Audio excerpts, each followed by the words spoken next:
The sky is caught in a fragile moment before dawn, where the world is neither night nor day. A dim, bruised blue stretches over the horizon, the first hints of sunlight clawing their way through the darkness. The farm is still, the air is cold. Somewhere in the distance a rooster calls out, but the farmer doesn't stir. He sits on his porch, coffee in hand, watching as the land he has worked for years slowly comes into focus. Behind him the house creaks with the weight of his memories, shared days of laughter. Before him the dirt road remains empty, at least for now. He knows the car will arrive soon, it always does. But when a hitman finally pulls up, there's no urgency in his movements, no rush to get inside. He steps out, stretches his legs, breathes in the morning air like it's just another day. The farmer lets out a slow breath, steam curling in the air. I can't do this anymore. From the moment the game begins, there's an unspoken truth hanging in the air. This is not a decision that will be accepted without consequence. The farmer, sitting on his porch on his Kansas farm, does not so much announce his choice as he resigns himself to it. The hitman, a longtime acquaintance, tries to argue, convince him otherwise. He lingers, sharing idle conversation, as if giving the farmer time to reconsider. But there is no reconsideration, only a drawn-out farewell. A slow-motion collision course with an ending that has already been written. This tension, the knowledge that certain choices once made cannot be undone, drives Adios. It mirrors real-life situations where the hardest decisions are not about picking between options, but about accepting the fallout. A person may decide to leave a job, end a relationship, or walk away from a harmful situation, but that choice is rarely a clean break. The past lingers, shaping not just the consequences, but the very ability to move forward. Adios is a meditation on inevitability, and how past decisions shape the present, how regret takes root in the spaces between choices, and how sometimes what appears to be a moment of decision is in reality only an acknowledgement of the road already taken. From the moment the farmer utters his resignation, the game ceases to be about decision making, and instead becomes a reckoning. There is no true moment of choice in Adios, only the slow realization the weight of past actions cannot be shed so easily. The game emphasizes this through its structure, engaging players not in high-stakes action, but in the routine rhythms of farm life. The farmer spends his last day doing what he always has done, tending to his goats, fixing his car, checking in on the things that will persist long after he's gone. There's no grand spectacle in this task, yet that is precisely what makes them so haunting. Life continues, unbothered by the magnitude of its personal crisis. The sun still rises, the animals still need feeding, and the day carries forward, indifferent to the farmer's quiet rebellion. At the heart of this slow-moving tragedy is the hitman, a figure who, in another story, might be merely an executioner, but in Adios he is something more. He is not just the bearer of bad news, but a relic of the past, a reminder of loyalty, friendship, and an inescapable weight of past decisions. His presence lingers not out of cruelty, but out of an unspoken understanding. Both men know how this must end. The farmer's fate is already sealed, and the hitman, bound by his own obligations, cannot change that. The result is an interplay of regret and resignation. In this way, Adios strips choice of its illusion. The farmer is not truly making a decision. He is merely recognizing the momentum of the one he made long ago. His collaboration with the mob was not just an arrangement, it was a commitment, one that reshaped the trajectory of his life in a way that could not be undone. To work for the mob is to accept a truth that cannot be taken back. There is no clean exit, no moment of walking away unscathed. The moment he chose to dispose of that first body, his future was rewritten. By placing players in a space of quiet contemplation, it asked them to sit through the farmer's last moments, to exist within the discomfort of knowing that some decisions cannot be reversed. And so, as the farmer goes through the motions of his final day, it becomes clear.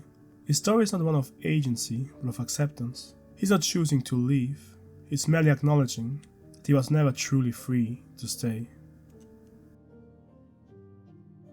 Adios shares its philosophical DNA with Jean-Paul Sartre's No Exit, a play that strips away the illusion of escape and lays bare the torment of living with one's past. Sartre's existentialist vision of hell is not a fiery underworld but a locked room, where three strangers, Joseph Garceux, Inés Serrano, and Estelle Rigaud, are forced to coexist, each one unable to flee the scrutiny of the others, They come to realize that their punishment is not physical suffering, but the inescapability of their own actions, reflected endlessly in the judgments of their companions. Hell is other people, Sartre famously declares, not because others actively torture us, but because they serve as the mirrors in which we see our own flaws, our betrayals, our cowardice. There is no escape, no fresh start, only the suffocating weight of past choices. Adios captures the same existential dread, but in a different form.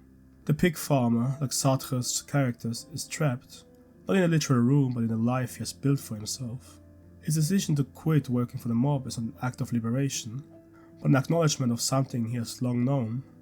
His past cannot be erased. The hitman, much like Sartre's fellow captives, is not just a figure of authority or judgment. He is a mirror, a reminder that the farmer's choices have created an outcome that cannot be undone. The farmer does not fight against him, because there's nothing to fight against. Like the doomed souls of no exit, he is simply waiting for the consequences to unfold. If no exit exposes the psychological entrapment of past decisions, Adios takes this existential weight a step further by presenting it as an unstoppable force embedded in the very fabric of the farmer's life. Here, Jacques Ellul's concept of technique becomes especially relevant. Ellul, a French philosopher and sociologist, introduced technique as more than just a tool. It is a self-propagating system that prioritizes efficiency above all else. Once a process is set in motion, whether technological, economic or personal, it gains a momentum of its own, often rendering human agency irrelevant. It is no longer just an option but an inevitability, evolving beyond the control of its creators. Adios embodies this idea to the farmer's predicament. What began as a practical decision, disposing of bodies for the mob, became a system that governed his life, one that could not simply be switched off. He's not just a man who made a bad choice. He's a man caught in a self-sustaining process that no longer requires his consent to function.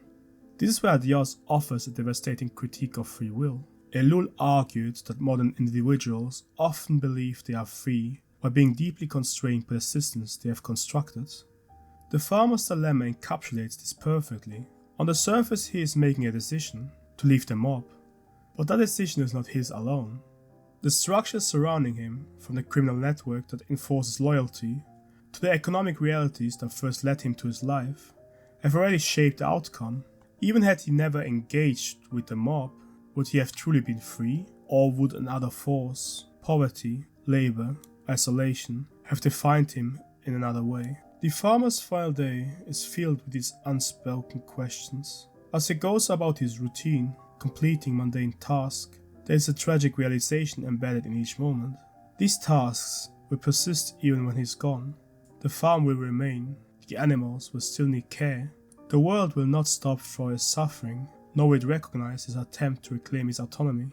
The structure of his life continues, indifferent to his personal reckoning. In Ellul's view, this is the harsh reality of modern existence. We're not architects of our fate so much as we are passengers in a system that long ago began moving forward on its own. So the farmer's tragedy lies not in his impending death, but in the realization that his perceived choice was never truly his to make. His past decisions had already written his future, his fate sealed long before the words, "I can't do this anymore," ever left his lips. In many ways, this is the heart of the existential struggle, the tension between believing in our own agency and recognizing the limits imposed by past action and external forces. We often think of our lives as a series of open doors, each leading to new possibilities. But what if, instead, we're simply walking down a hallway we built long ago, the doors locked before we ever reached them? Yet if Adios is a story of inevitability, it is not a story without meaning. Even in the face of fate, there is reflection, there is understanding. The farmer, though unable to change his outcome, paying the ultimate price, still takes the time to appreciate the world around him. The simple beauty of his farm, the quiet conversations, memories good and bad. There is a lesson in that. While we cannot always escape the consequence of our past, we can set aside how we face them. And that is where hope lies, not in erasing past mistakes, not in pretending we are free from the structures we have built, but in learning from them. Every decision, even those that lead us down difficult paths, carries the potential for growth. The past shapes us, but it doesn't have to define us. Even when certain choices can no longer be undone, we can still choose how we respond, how we reflect, how we move forward in whatever time we have left.